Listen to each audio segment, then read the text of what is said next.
Senhor Jesus, Mestre amado, amigo das nossas vidas, em mais essa vez, elevamos o pensamento até Ti, buscando nessa ligação a inspiração para prosseguir com ânimo e disposição.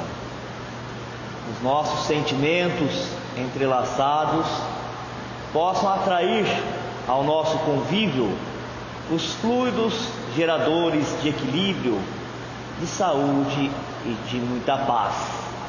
Preencha, ó Senhor, essa atmosfera, enriquecendo-a com os seus valores, com a sua essência, para que todos que aqui estamos, desde já, sintamos os benefícios da oração, da comunhão com as coisas de Deus, o nosso Pai, de infinita bondade e justiça.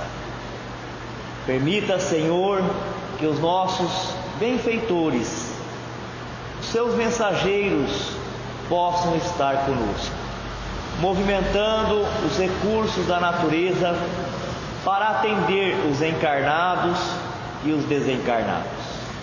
Que possamos ter a facilidade de compreender o seu Evangelho e para nós todos seja a luz do entendimento, da verdade, que pouco a pouco nos liberta das trevas que é a ignorância.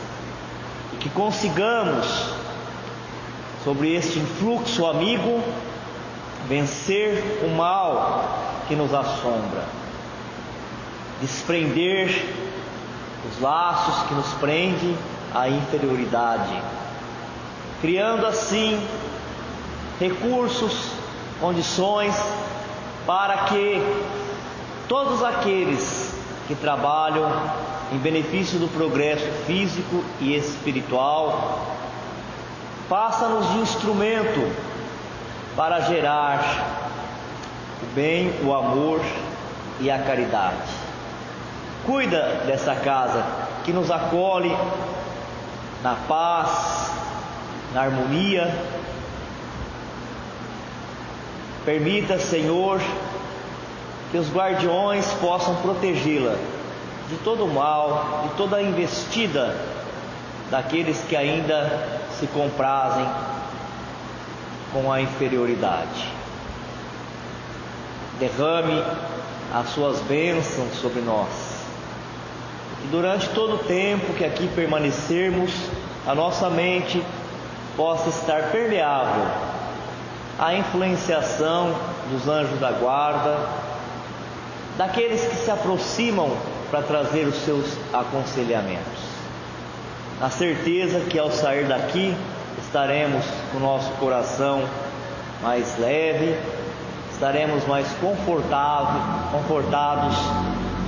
mais consolados, porque os argumentos que a doutrina espírita nos traz, ela nos fortalece, porque ela nos aproxima da compreensão das coisas que nos acontecem, das razões, dos motivos, e nos dá também a plena percepção de que o mal, ele é passageiro e que o bem sempre vencerá.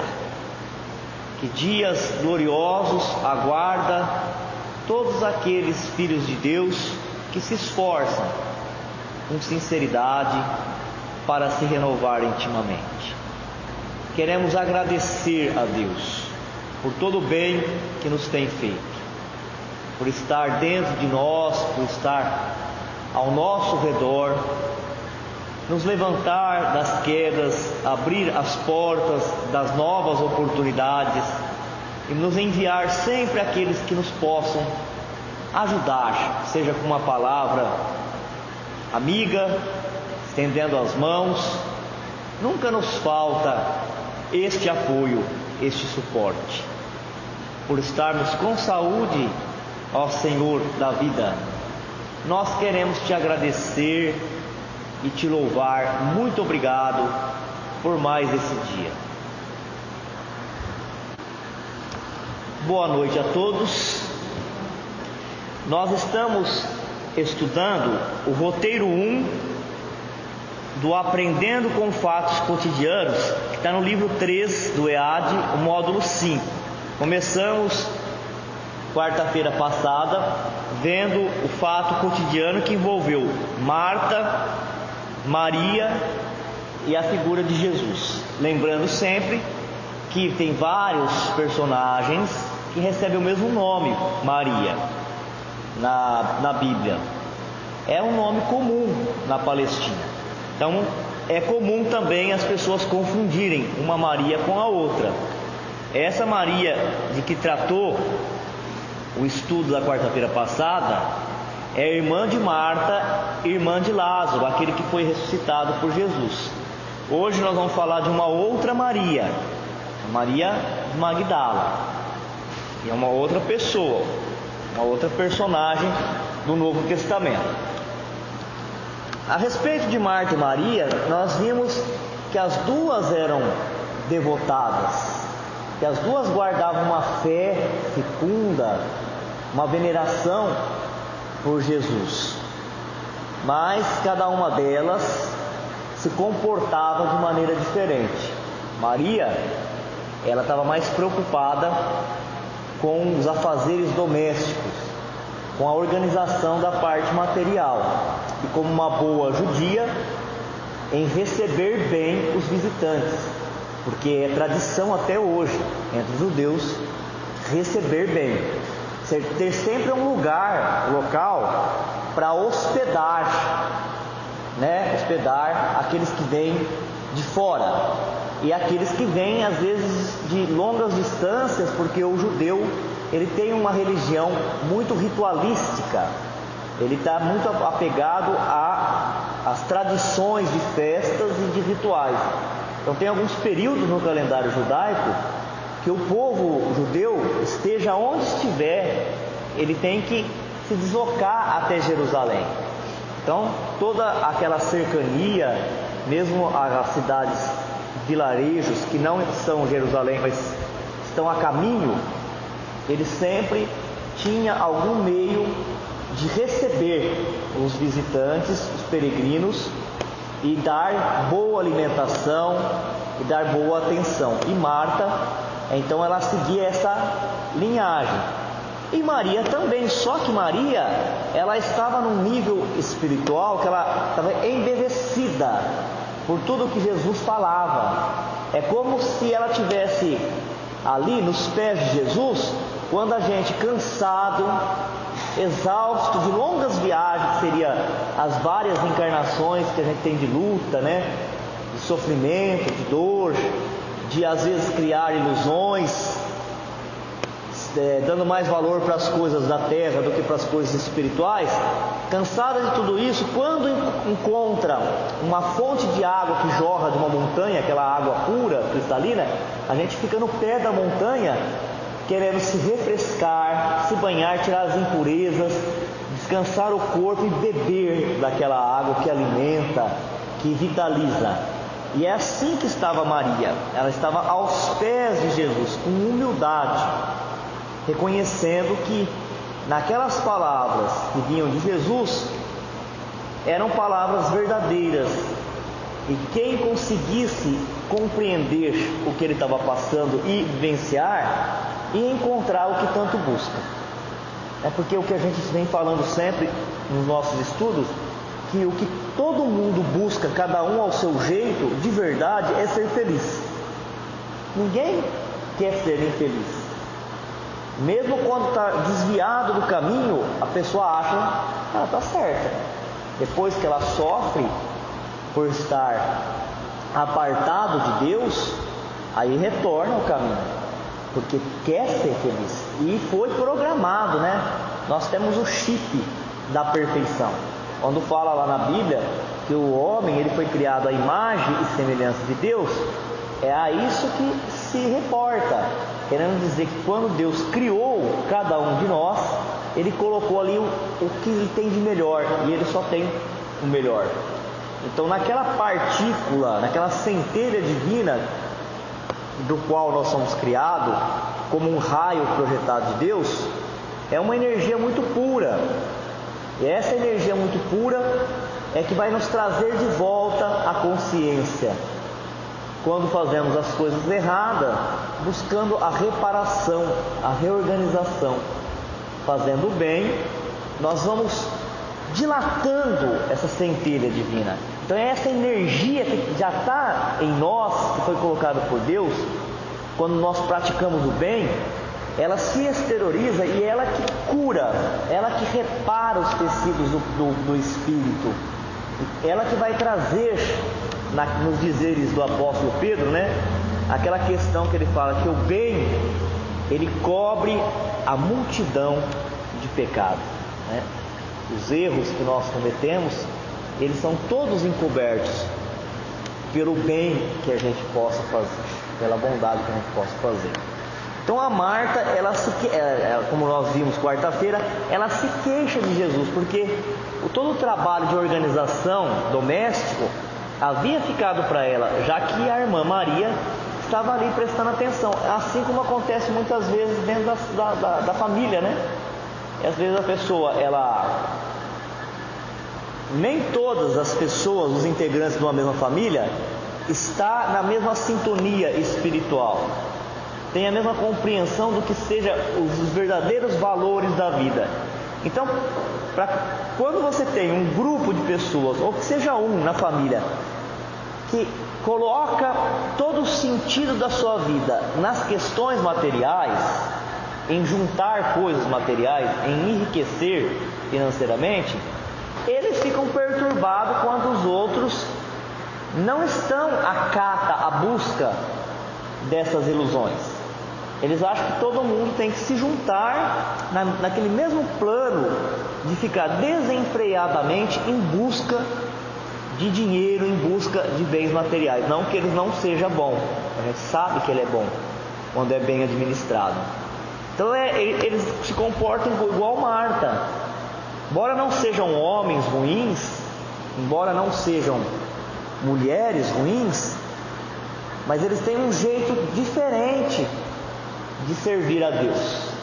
E muitas vezes não entendendo aqueles que já estão buscando, no contato com a espiritualidade maior, aquela sensação de alegria, aquela comunhão. E quando essas pessoas vêm para uma atividade religiosa, eles não conseguem sentir a mesma coisa. E eles acabam achando que realmente é uma bobagem, né? Como a gente também tem ouvido o relato de alguns espíritos, quando se manifesta o trabalho mediúnico, de todos os centros, todas as casas esparramadas pelo Brasil, eles falarem, alguns espíritos, que eles não conseguem entender o que estão fazendo as pessoas quando elas estão em círculo de oração.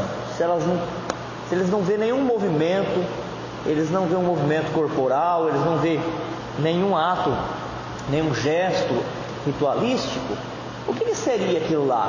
Todo mundo parado, para eles então sinônimo de realização é barulho, é agitação corporal. Eles não estão ainda com a preparação da mente para atividades que envolva uma matéria mais sutil, a matéria do pensamento. Assim como tem espíritos que vivem em regiões muito baixas e eles se comprazem com aquelas vibrações. Se eles fossem levados para regiões mais altas, mais sutis, eles não conseguiriam ficar ali, interagir, sentiriam saudade do ambiente hostil, vicioso, cheio de sensações físicas da onde eles vieram. Mas não era questão da Marta, porque a Marta também não estava assim, né? Ela já estava espiritualizada, mas de qualquer maneira ela se queixa. E aí Jesus faz uma advertência para Marta, que seria uma advertência para Marta que existe em cada um de nós. Não é a Marta a pessoa, mas todos nós temos um lado de Marta e um lado de Maria, né? Todos nós já queremos e vislumbramos a necessidade de espiritualização, mas temos muita preocupação com uma parte ainda material. E aí Jesus diz então para Marta que a Maria, ela estava com a parte boa. Contato com conhecimento elevado, né? Conhecimento elevadíssimo que Jesus trazia. Se hoje ainda é atual o Evangelho, imagina naquela época. Não tinha nada melhor do que aquilo que Jesus propunha. E ele estava numa passagem tão rápida ali, que Maria estava aproveitando. Ela está certa, ela está pegando a melhor parte, porque o que eu vou falar, ela vai guardar e vai servir para ela para sempre, nessa encarnação e em todas as outras encarnações. A mesma coisa as pessoas do mundo, quando elas acham que gozar a vida é poder ir em festa a toda hora. Não que nós não tenhamos que nos relacionar socialmente. O espírita ou o cristão, ele não pode se esconder, ele não pode se afastar das outras pessoas. Ele tem que estar junto, caminhar junto. É o comportamento perante todas e qualquer situações que vai mostrar se aprendeu ou não, se evoluiu ou não. Não é se afastar completamente.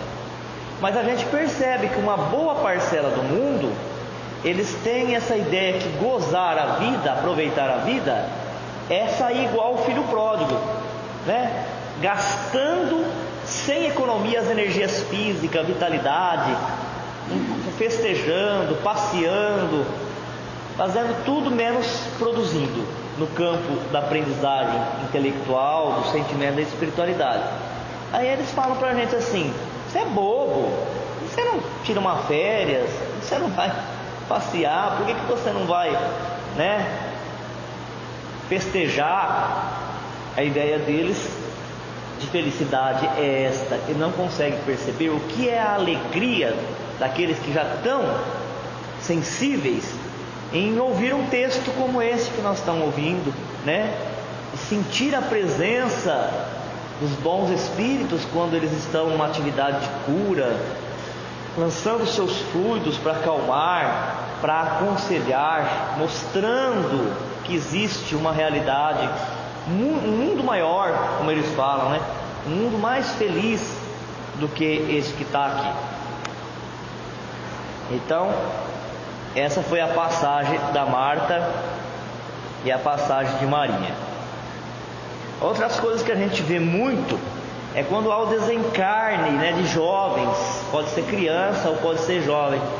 Quase sempre a gente ouve alguém falando: nossa, morreu tão cedo, não gozou nada da vida. Mas gozar o que da vida? Se a vida ela é trabalho, né? Vai gozar alguma coisa da vida quem usou bem os dons divinos e retornou para a pátria espiritual com paz de espírito, com a consciência tranquila. Porque quem não for para o mundo espiritual com o coração leve e com a mente tranquila de ter feito o que podia fazer para colaborar com Deus, né, para ajudar os seus filhos, o próximo, para ajudar na evolução do planeta, não gozou nada, só se perturbou, só criou um karma negativo, dificuldades para as próximas encarnações. Quer dizer, sofre na Terra, sofre quando desencarna e sofre no retorno da próxima encarnação. Não que Deus se compraza com o sofrimento, mas são as escolhas que nós muitas vezes fazemos. Então, a boa parte, como disse Jesus para Marta, se referindo a Maria, está com aquele que desfruta das coisas espirituais. E quando a gente fala das coisas espirituais, não é só dentro da casa espírita, é aquele que consegue se acalmar a agitação para fazer uma boa conversa, para poder conversar com um amigo, né? Porque muitas vezes, agindo como Marta, nem isso a gente está conseguindo mais. A pessoa nos para na rua ou numa praça e a gente está ali olhando para a pessoa, mas pedindo: pelo amor de Deus, para de falar que eu tenho um monte de coisa para fazer, eu quero ir logo, né? Fica com o pé onde a pessoa está, o outro já vai arrastando para frente. Nós estamos nos comportando como Marta. Não que nós somos má, mas é que a gente está deixando cair o automatismo da vida. E a vida, ela pode nos tragar. Quando a gente perceber, nós podemos ter perdido a oportunidade da encarnação, né? Isso a gente tem que tomar muito cuidado. E a gente tem que sempre, com o nosso espírito, dominar a matéria.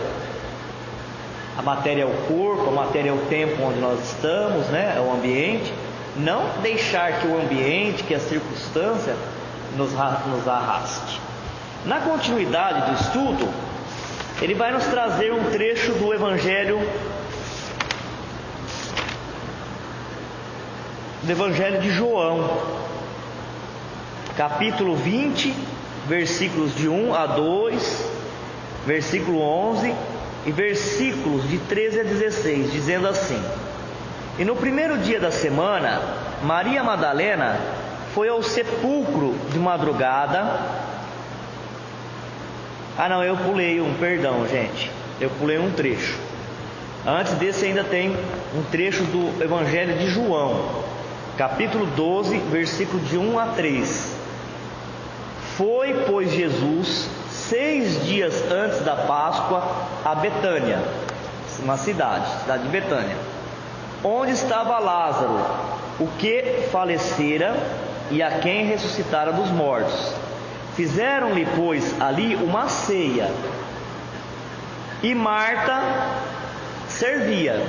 De novo, ela estava no propósito de servir, de não ser servido. E é um ensinamento espiritual. Todo aquele que ainda procura ser servido está no campo do egoísmo. Aquele que serve já está um pouco mais avançado. Ele está doando de si mesmo.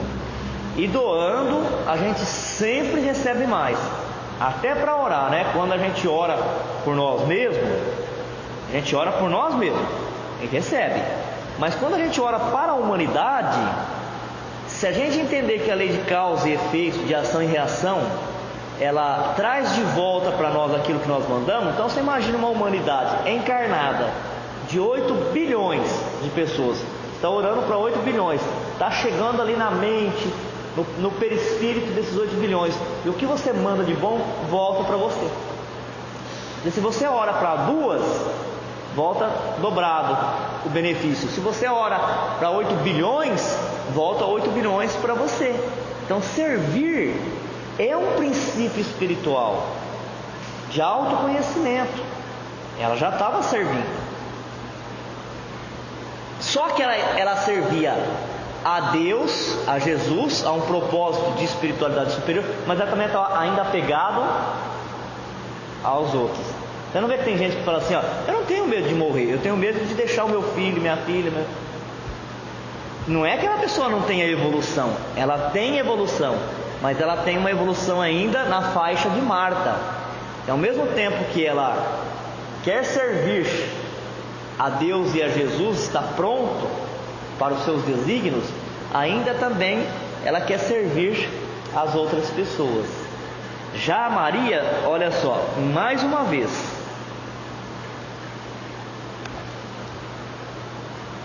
Marta servia e Lázaro era um dos que estavam à mesa com ele. Então Maria, tomando uma libra de unguento de nardo puro, de muito preço, ungiu os pés de Jesus e enxugou-lhes os pés com os seus cabelos, e encheu-se a casa do cheiro de unguento. Então, enquanto a Marta servia de novo alimento, a parte física, olha o que estava fazendo Maria. Ela estava aos pés de Jesus. Aí ela pegou um unguento, um óleo perfumado da época dela, né? E passou em Jesus e derramou, despejou, esparramou aquele unguento, aquele óleo de Jesus com os próprios cabelos. O que isso representa? Para eles, toda vez que você ungia alguém, você estava evocando que o Espírito de Deus estava descendo sobre aquelas pessoas. E era comum eles ungir, passar unguento nos doentes, para que a presença de Deus descesse sobre aquela pessoa e curasse aquelas pessoas.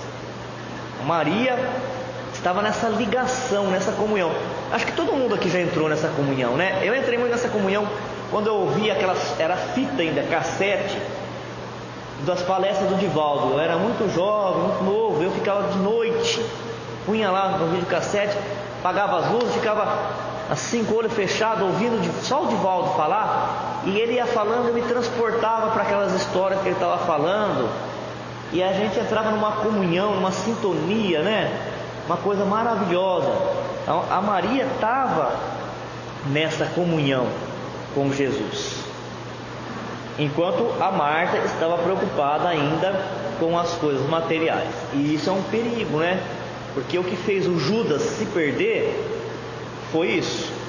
O Judas, ele amava Jesus também. Você imagina se Judas Iscariotes não sabia quem era Jesus? Talvez ele não soubesse em toda a sua amplitude, porque também nós ainda não conhecemos Jesus em toda a sua magnitude. Nem os outros apóstolos não conheceram Jesus. Nós não conhecemos e não reconhecemos o Chico Xavier. Só depois de uns 200, 300, 500 séculos, 500 anos, 5 séculos para frente, é que nós vamos saber quem é o Espírito Francisco Cândido Xavier. Porque fala a verdade, gente, viver 92 anos igual aquele homem viveu, sofrendo pressão a todo momento, e se comportar com doçura, porque uma horinha a gente até aguenta, né? Uma horinha a gente aguenta, uma vez por semana, uma horinha. As pessoas estão xingando a gente, querendo mal, perseguindo, e a gente está lá: meus irmãos, eu te perdoo, Deus te abençoa. Mas 24 horas por dia, todos os dias, hein? 92 anos, e trazer essas informações do mundo espiritual, nós não sabemos ainda quem que é o Espírito Francisco Cândido Xavier. Algumas pessoas que conviveram com ele perguntavam assim: quando os espíritos iam iniciar um novo trabalho com o Chico, trazer algumas obras, né? Que às vezes ele trazia o romance, às vezes o livro científico. Os espíritos iam preparar o Chico e falar assim: olha, Chico, nós vamos começar um novo trabalho. Aí essas pessoas que conviveram com o Chico, muito simples elas são, né? Porque também a gente sabe que todos eles que estiveram mais próximos do Chico já tiveram encarnados juntos em outras épocas, são da mesma família espiritual. Dizem: não, gente, vocês não entenderam muita coisa. Vocês não entenderam muita coisa. Não eram os espíritos que chegavam para o Chico e falavam: Chico, nós vamos fazer isso. Era o Chico que convocava os espíritos. Olha a grandeza dessa alma. Ele convocava, porque ele estava no meio de nós, da humanidade. Chegava uma pessoa doente, outra necessitada, chegava aquela fila, a outra fila. A sensibilidade, a inteligência, porque a humildade do Chico não deixou nós saber a inteligência que ele tinha.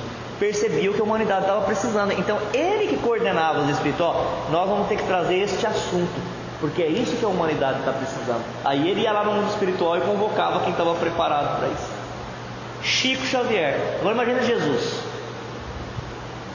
Então o Judas, ele não conheceu tudo de Jesus, nem nós sabemos, mas ele sabia que Jesus era filho de Deus. Ele não queria trair Jesus, mas ele foi enganado pela questão material. De novo, ele achava que para implantar um reino de Deus aqui na terra, precisava de posse, né? Precisava de dinheiro, precisava de exército, precisava de palácio, precisava de estrutura. Se fosse na linguagem moderna, precisava de logística, tem que ter logística. E aí então ele falou assim: conhecendo Jesus como eu conheço de perto, ele tem, com esse poder, eu vou até trazer aqui, né? Vou pegar a moedinha dos religiosos que perseguiam Jesus. Eu tenho certeza que na hora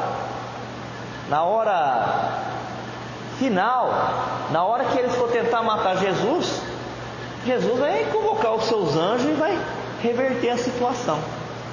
Não entendia nada de cristianismo, né? Não entendia nada. É igual muitos religiosos que ficam aí ensinando as pessoas a brigar com Deus. Briga com Deus, que Deus vai fazer você ficar rico, você vai ganhar um carro, né? Multiplicar a conta bancária.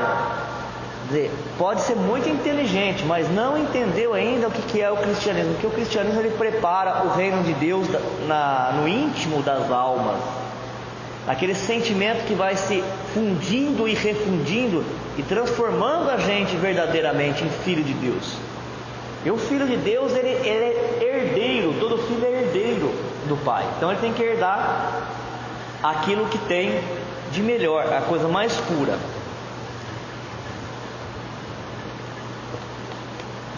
E no primeiro dia da semana, Maria Madalena foi ao sepulcro de madrugada, sendo ainda escuro, e viu a pedra tirada do sepulcro.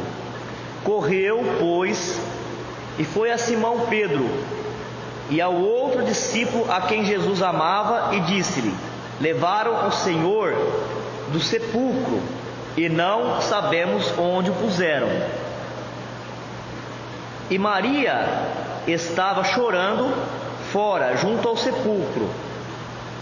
Estando ela, pois, chorando, abaixou-se para o sepulcro. E disseram-lhes: mulher, por que choras? Ela lhes disse: porque levaram o meu Senhor, e não sei onde puseram. E tendo dito isso, voltou-se para trás e viu Jesus em pé, mas não sabia que era Jesus. Disse-lhe Jesus: mulher, por que choras? Quem buscas? Ela, cuidando que era o hortelão, disse-lhe: Senhor, se tu o levaste, dize-me onde o puseste, e eu o levarei. Disse-lhe Jesus: Maria. Ela, voltando-se, disse-lhe: Rabone, que quer dizer mestre. Evangelho de João, agora sim, capítulo 20, versículos de 1 a 2, 11, 13 e 16. Aqui é o grande reconhecimento do valor espiritual que as mulheres também têm, da igualdade na fé, na condição de fé que a mulher tem com o homem. Para nós espíritas, nós temos o conhecimento de que o espírito não é homem nem mulher, ele é espírito. Então ela é igual. Em alguns ciclos de encarnação encarnando como homem, outros ciclos encarnando como mulher. Quando encarna como homem, tem um aprendizado, tem a necessidade de organizar a família, de defender a família. Encarnando-se como mulher, de organizar o lar, de educar os filhos, né? E conforme a sociedade vai avançando, igual a nossa está avançando, vai igualando os papéis. Mas em cada condição, o espírito ele evolui muito. Mas naquela época aconteceu um fato que a gente já comentou na introdução desse roteiro. No início da fé judaica do povo israelita, as mulheres tinham os mesmos direitos do que os homens. Elas eram profetisas, elas eram sacerdotisas, elas ensinavam a religião, elas podiam aprender a religião. Mas quando o povo hebreu, eles foram levados para o cativeiro, eles foram escravos do povo babilônio, ali, naquele ambiente de escravidão, de sofrimento, os sacerdotes, homens do povo judeu, eles conversavam entre si, diziam assim: o dia que nós sairmos daqui, nós vamos montar um sistema para a gente se fortalecer como nação, como povo, para a gente nunca mais cair na escravidão. Não pode cair de novo. E voltaram pior. Voltaram pior em relação a isso no cativeiro. Porque aí eles começaram a excluir as mulheres. Foi aí que surgiu a sociedade patriarcal, onde o homem é o poder, é o centro. E foi muito ruim isso para as próximas gerações, porque a mulher foi colocada num plano muito baixo. Ela foi colocada como um objeto. Você vê que fala aqui no texto, quem está acompanhando, lendo o livro, que as mulheres, quando elas estavam no período menstrual ou de parto, elas eram até impedidas de entrar nas sinagogas, né? Se o Célio está acompanhando, ele deve ter lido essa parte no texto, porque elas sangravam, então era tido como uma coisa impura. Isso não tem nada a ver com a religião, é uma invenção do homem, né? E Jesus veio para quebrar um monte de tabu, e também este. E por isso, e não é nada sem propósito, e de tantas vezes é citado a atenção que ele deu para a mulher. O homem judeu, como ele era um homem judeu, estava encarnado, podia conversar com a mulher, e ele conversava, ele dava atenção, dava carinho, dava dignidade. E para quem que ele vai aparecer pela primeira vez depois de crucificado? Deixando o queixo caído dos próprios apóstolos. Vai aparecer para Maria de Madalena, a ex-pecadora, a mulher endemoniada, a mulher dos 7 demônios. Jesus havia curado Maria Madalena, ela era uma obsedada, e ele vai aparecer para ela pela primeira vez, dizendo que Deus ama igualmente todos os seus filhos e não faz distinção entre homens e mulheres, né? Então ele havia sido crucificado e levado, vocês lembram disso? Que José de Arimateia, o fariseu, doou um túmulo da família dele para depositar o corpo de Jesus. E aí a Maria Madalena, ela foi no outro dia para levar óleos, perfumes, para passar no corpo de Jesus, porque eles enrolavam o corpo num pano branco e deixavam em cima de uma rocha, dentro de uma gruta, e depois com uma outra pedra tampava a entrada. E quando ela chegou lá, a rocha estava rolada, e onde deveria estar o corpo de Jesus não tinha mais nada. O que ela pensou? O que todos ali pensariam: os inimigos de Jesus tiraram o corpo dele aqui de medo que os seus seguidores pudessem fazer dele um herói, né? Um ídolo. E aí, triste, ela vira, né? Quando ela vira, ela vê um homem, e ela pensa que é o guardião, porque eles punham um guarda para cuidar do sepulcro. E esse homem fala com ela, ela não percebe, né? E ela fala para ele assim, como se ele fosse um guarda: por favor, me fala onde está o corpo do mestre, se tiraram ele daqui. E aí o homem fala para ela: Maria, por que você chora, né? Você está chorando, aí já está falando também da morte. Por que a gente chora, sofre tanto com a desencarnação física, se a morte não existe? Era isso que Jesus estava falando para ela. Por que você está chorando? Eu estou chorando porque o meu mestre, aquele que eu amava tanto e que me amava, morreu. E ele estava falando com ela, então ele estava vivo. Era isso que ele estava querendo dizer. Qual é o motivo do sofrimento se eu estou vivo? E muito mais vivo do que nunca. Aí ela reconhece Jesus e chama ele de Rabone. Rabone só se chamava de Rabone ou Rabi quem era muito espiritualizado, quem tinha um conhecimento fora do normal, além dos que os doutores da época tinham. No caso era Jesus. Aí ela saiu correndo e foi falar para quem? Para o Simão Pedro, os homens, né? E eles não acreditaram nela. Por que eles não acreditaram nela? Porque ela era mulher. Uma sociedade patriarcal, mulher não é digna de crédito. E porque, no caso dela, ela era uma ex-pecadora. Ela havia se desviado profundamente dos caminhos de Deus.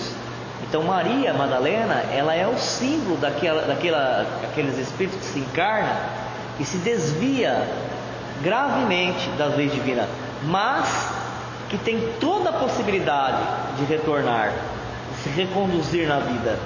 A qualquer momento, em qualquer idade, em qualquer segundo da existência, o espírito pode se voltar para as coisas de Deus. Então, para finalizar, eu vou ler aqui a história. a narração que o Humberto de Campos trouxe através da mediunidade do Chico Xavier sobre Maria de Magdala, porque o texto dele é muito bem elaborado, é muito bonito quando ele fala de Maria de Magdala, né? Ao invés de eu continuar com o roteiro, eu vou fazer a leitura e nós vamos encerrar.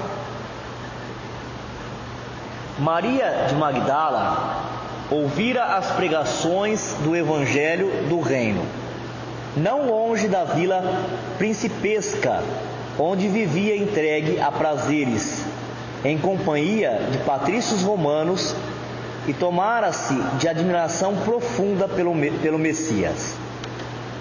Que novo amor era aquele apregoado aos pescadores singelos por lábios tão divinos? Até ali caminhara ela sobre as rosas rubras do desejo, embriagando-se com o vinho de condenáveis alegrias. No entanto, seu coração estava sequioso e em desalento. Jovem formosa, emancipara-se dos preconceitos férreos de sua raça. Sua beleza lhe escravizara aos caprichos de mulher os mais ardentes admiradores. Mas o seu espírito tinha fome de amor. O profeta Nazareno havia plantado em sua alma novos pensamentos.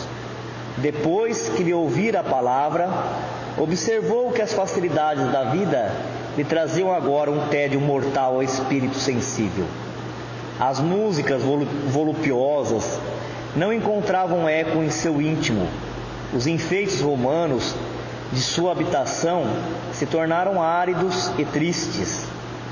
Maria chorou longamente, embora não compreendesse ainda o que pleiteava o profeta desconhecido. Entretanto, seu convite amoroso parecia ressoar nas fibras mais sensíveis de mulher. Jesus chamava os homens para uma vida nova. Decorrida uma noite de grandes meditações, e antes de famoso banquete em Naim, onde ela ungira publicamente os pés de Jesus com os bálsamos perfumados do seu afeto, notou-se que uma barca tranquila conduzia a pecadora a Cafarnaum. Dispusera-se a procurar o Messias após muitas hesitações. Como a receberia o Senhor na residência de Simão? Seus conterrâneos nunca lhe havia perdoado o abandono do lar e a vida de aventuras. Para todos, era ela a mulher perdida que teria de encontrar a lapidação na praça pública. Sua consciência, porém, lhe pedia que fosse. Jesus tratava a multidão com especial carinho. Jamais lhe observara qualquer expressão de desprezo para com as numerosas mulheres de vida equívoca que o cercavam. Além disso, sentia-se seduzida pela sua generosidade. Se possível, desejaria trabalhar na execução das suas ideias puras e redentoras. Propunha-se a amar como Jesus amava, sentir com seus sentimentos sublimes. Se necessário, saberia renunciar a tudo, que lhe valiam as joias, as flores raras, os banquetes suntuosos, se, ao fim de tudo isso, conservava a sua sede de amor. Envolvida por esses pensamentos profundos, Maria de Magdala penetrou o umbral da humilde residência de Simão Pedro, onde Jesus parecia esperá-la, tal a bondade com que a recebeu num grande sorriso. A recém-chegada sentou-se com indefinível emoção a estrangular o peito. Vencendo, porém, as suas mais fortes impressões, assim falou em voz súplice, feitas as primeiras saudações: Senhor, ouvi a vossa palavra consoladora e venho ao vosso encontro. Tendes a clarividência do céu e podeis adivinhar como tenho vivido. Sou uma filha do pecado. Todas me condenam. Entretanto, mestre, observai como tenho sede do verdadeiro amor. Minha existência como todos os prazeres, tem sido estéril e amargurada. As primeiras lágrimas lhe borbulharam dos olhos, enquanto Jesus a contemplava com bondade infinita. Ela, porém, continuou: ouvi o vosso amoroso convite ao Evangelho. Desejava ser das vossas ovelhas, mas será que Deus me aceitaria? O profeta Nazareno fitou-a, enternecido, sondando as profundezas do seu pensamento, e respondeu bondoso: Maria, levanta os olhos para o céu e regozija-te no caminho, porque escutastes a boa nova do reino, e Deus te abençoa as alegrias. Acaso poderias pensar que alguém no mundo estivesse condenado ao pecado eterno? Onde então o amor de nosso Pai? Nunca viste a primavera das flores sobre uma casa em ruínas? As ruínas são as criaturas humanas, porém as flores são as esperanças em Deus. Sobre todas as falências e desventuras próprias do homem, as bênçãos paternais de Deus descem e chamam. Sentes hoje esse novo sol a iluminar-te o destino. Caminha agora sobre a luz, porque o amor cobre a multidão dos pecados. A pecadora de Magdala escutava o mestre bebendo-lhe as palavras. Homem algum havia falado assim a sua alma incompreendida. Os mais levianos lhe pervertiam as boas inclinações. Os aparentemente virtuosos a desprezavam sem piedade. Engolfada em pensamentos confortadores e ouvindo as referências de Jesus ao amor, Maria acentuou levemente: no entanto, Senhor, tenho amado e tenho sede de amor. Sim, redarguiu Jesus, tua sede é real. O mundo viciou todas as fontes de redenção e é imprescindível compreenda que em suas sendas a virtude tem de marchar por uma porta muito estreita. Geralmente, um homem deseja ser bom como os outros, ou honesto como os demais, esquecendo que o caminho onde todos passam é de fácil acesso e de marchas sem edificações. A virtude no mundo foi transformada na porta larga da conveniência própria. Aos que amam, os que lhes pertencem ao círculo pessoal, os que são sinceros com seus amigos, os que defendem seus familiares, os que adoram os deuses do favor. O que verdadeiramente ama, porém, conhece a renúncia suprema a todos os bens do mundo e vive feliz na sua senda de trabalhos para o difícil acesso às luzes da redenção. O amor sincero não exige satisfações passageiras, que se extinguem no mundo com a primeira ilusão. Trabalha sempre, sem amargura e sem ambição, com os júbilos do sacrifício. Só o amor que renuncia sabe caminhar para a vida suprema. Maria escutava embevecida, ansiosa por compreender inteiramente aqueles ensinos novos, interrogou atenciosamente: só o amor pelo sacrifício poderá saciar a sede do coração? Jesus teve um gesto afirmativo e continuou: somente o sacrifício contém o divino mistério da vida. Viver bem é saber imolar-se. Acreditas que o mundo pudesse manter o equilíbrio próprio tão só com os caprichos antagônicos e por vezes criminosos dos que se elevam à galeria dos triunfadores? Toda a luz humana vem do coração experiente e brando dos que foram sacrificados. Um guerreiro coberto de louros ergue os seus gritos de vitória sobre os cadáveres que juncam o chão, mas apenas os que tombaram fazem bastante silêncio para que se ouça no mundo a mensagem de Deus. O primeiro pode fazer a experiência para um dia, os segundos constrói a estrada definitiva da eternidade. Na tua condição de mulher, já pensaste no que seria o mundo sem as mães exterminadas no silêncio e no sacrifício? Não são elas as cultivadoras do jardim da vida, onde os homens travam a batalha? Muitas vezes os campos enflorescidos se cobrem de lama e sangue. Entretanto, na sua tarefa silenciosa, os corações maternais não desesperam e reedificam o jardim da vida, imitando a providência divina, que espalha sobre um cemitério os lírios perfumados do seu amor. Maria de Magdala, ouvindo aquelas advertências, começou a chorar, a sentir no íntimo o deserto da mulher sem filhos. Por fim exclamou: desgraçada de mim, Senhor, que não poderei ser mãe. Então, atraindo-a brandamente a si, o mestre acrescentou: e qual das mães será maior aos olhos de Deus?